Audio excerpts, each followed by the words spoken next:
Algo que no hemos explorado aún y que veremos en este video es que el teorema de Bayes también puede ser utilizado para comparar modelos y ayudarnos a decidir cuál es el mejor para modelar nuestros datos.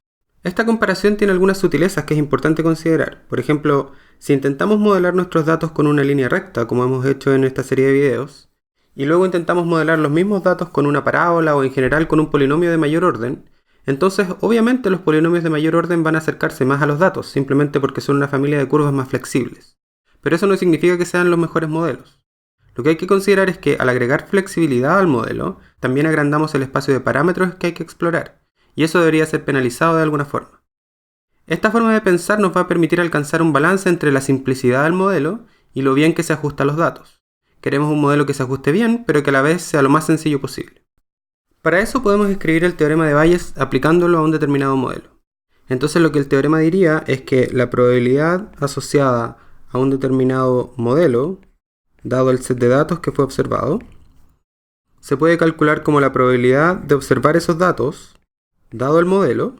Ahora recordemos que el modelo M es un modelo con parámetros y acá no estamos diciendo nada sobre los parámetros. Estamos diciendo la probabilidad de que el modelo sea, por ejemplo, una línea recta cualquiera sean sus parámetros. Esto va multiplicado por la probabilidad que le asignamos a priori al modelo M, es decir, qué tanto creemos que el modelo es una línea recta o una parábola o una exponencial, por ejemplo.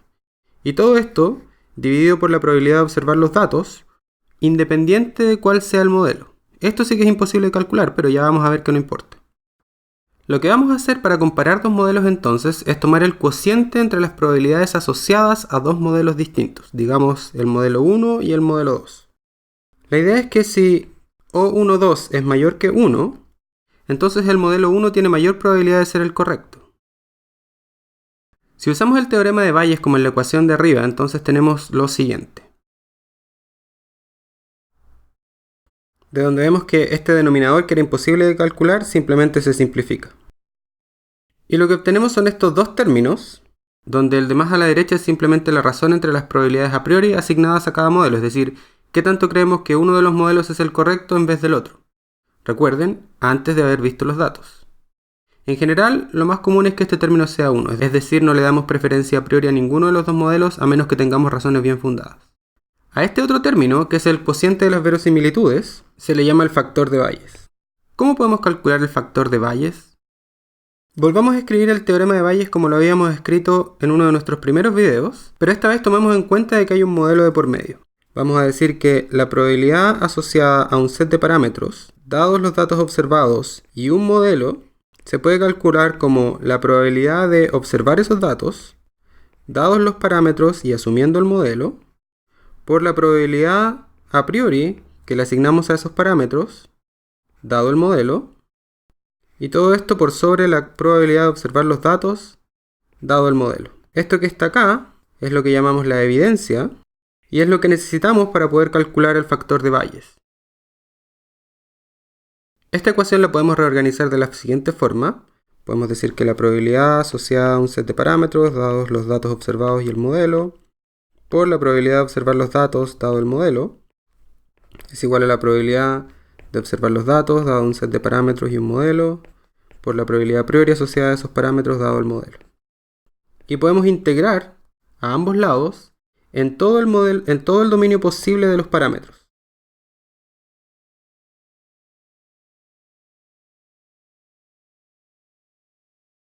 Lo importante acá es notar que este término es independiente de θ, y por lo tanto sale de la integral. Lo que queda entonces es la integral de la posterior en todo el dominio, y por definición la integral de una probabilidad es igual a 1. Así que el resultado al lado izquierdo es simplemente la probabilidad de observar los datos dado el modelo, es decir, la evidencia, multiplicado por 1, la integral en todo el dominio de la probabilidad, se puede calcular como la integral entre esta cosa que está acá, que es la verosimilitud, por el prior, integrado en todo el dominio. Así que lo que estamos viendo es que la evidencia, que es lo que está en el factor de Bayes, se calcula simplemente como la integral del producto entre la verosimilitud y el prior. Algo importante sobre este cociente es que toma en cuenta la complejidad de los modelos. Lo que quiero decir con esto es que no necesariamente los modelos con más parámetros van a ser elegidos, porque van a ser penalizados si es que hay que integrar en un dominio muy grande. Esto es mejor verlo con un ejemplo. Digamos que vamos a considerar dos modelos, M1 y M2. El modelo M1 no tiene parámetros. Esto es algo así como comparar los datos con una línea cualquiera, pero que no tiene posibilidad de cambiar. Es esa línea y nada más. ¿Cuánto vale la verosimilitud dada esa línea? El modelo M2 va a tener un parámetro que vamos a llamar lambda. Como el modelo 2 tiene más flexibilidad al tener un parámetro, se espera entonces que produzca verosimilitudes mejores. ¿Pero significa que eso es mejor? Eso es lo que vamos a analizar ahora. Escribamos el cociente asociado a las probabilidades de cada uno de los modelos. Calculemos primero la evidencia para M2. La probabilidad de observar los datos dado el modelo 2. Dijimos que iba a ser la integral en todo el espacio de parámetros, en este caso es todo el espacio del parámetro lambda, de la verosimilitud, que es la probabilidad de observar los datos dado el parámetro lambda, en el caso del modelo 2, por la probabilidad a priori que le asociamos a lambda, dado el modelo 2, integrado a lambda. Vamos a tener que asumir algunas cosas sobre estas probabilidades para poder calcular. Primero, partamos asumiendo que la probabilidad asociada a priori al parámetro lambda es plana. Es decir, una probabilidad uniforme entre lambda mínimo y lambda máximo. Eso quiere decir que esta probabilidad se puede calcular como 1 sobre lambda max menos lambda min, que vamos a escribir como 1 sobre delta lambda. ¿Qué hacemos ahora con las verosimilitudes? Supongamos algo que generalmente se hace, que es decir que estas verosimilitudes salen de una gaussiana. Si son gaussianas, se pueden escribir más o menos así. La probabilidad de observar los datos dado lambda y el modelo 2 tiene que ser proporcional a una exponencial, evaluada en algo así como lambda menos lambda 0, donde lambda 0 es el centro de esta gaussiana, sobre 2 veces sigma sub lambda, donde estas son las incertidumbres asociadas a las observaciones, o a los experimentos. Ahora, una curva gaussiana tiene adelante un factor que es su amplitud, es decir, cuál es el valor máximo que alcanza. El valor máximo que alcanza es simplemente la evaluación de la verosimilitud en el punto de máxima probabilidad. Es decir, este factor que está acá representa el máximo de la verosimilitud. Y en un análisis clásico, este sería el estimador de máxima verosimilitud, sería el punto más probable. Si ahora entonces tratamos de calcular la evidencia para el modelo 2, tenemos que calcular esta integral, donde tenemos la verosimilitud, que dijimos que se calculaba como la probabilidad en el máximo, multiplicada por esta exponencial que tiene la forma de una gaussiana, por la probabilidad a priori, que dijimos que era simplemente una constante, 1 sobre delta lambda.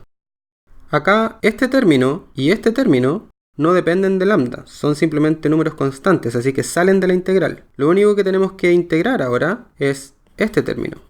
Pero ese término es la integral de una gaussiana, y la integral de una gaussiana, si fuera entre menos infinito e infinito, tendría un valor conocido. Ahora, estamos integrando entre lambda mínimo y lambda máximo. La idea es que si lambda mínimo y lambda máximo están suficientemente separados, esa integral se parece bastante a la integral entre menos infinito e infinito. Y eso es lo que vamos a hacer. Vamos a asumir que esta cosa se parece a la integral entre menos infinito e infinito. Por lo tanto, la probabilidad asociada a los datos y el modelo 2, que es la evidencia, la vamos a poder calcular como sacamos las constantes, 1 sobre delta lambda, la probabilidad asociada al punto de máxima probabilidad, y una constante que sale de la integración de esto que está acá, raíz de 2pi por sigma sub lambda.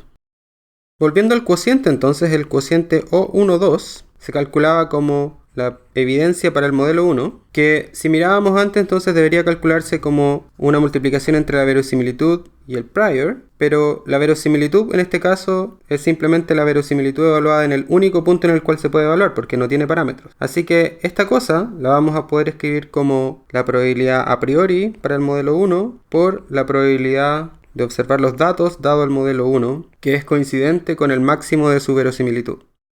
Y esto lo tenemos que dividir por lo que acabamos de calcular, que es la evidencia para el modelo 2. Esta cosa tenía la probabilidad a priori para el modelo 2, tiene la probabilidad de observar los datos en el máximo de probabilidad, tiene un factor 2pi raíz sigma sub lambda, y todo esto tiene arriba un delta lambda.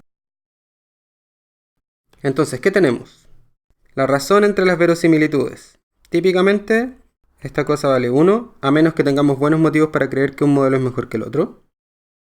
Tenemos un segundo término que lo que hace es comparar las verosimilitudes en su máximo, es decir, algo así como comparar el mejor fit para los datos.